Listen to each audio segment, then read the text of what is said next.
প্রতি ওয়াক্ত সালাতের পূর্বে উজুর মাধ্যমে আমরা সকলেই পবিত্রতা অর্জন করে থাকি।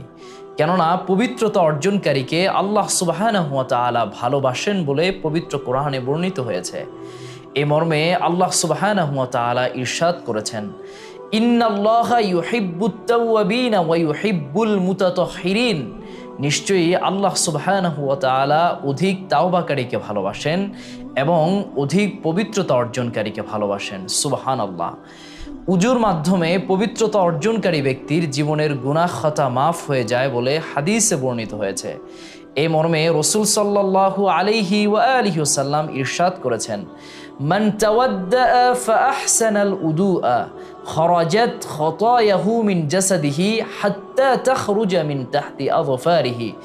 যে ব্যক্তি উত্তম রূপে উজু করেছে, খরাজাত খতায়াহু মিন জাসাদিহি, তার শরীর থেকে গুনাহসমূহ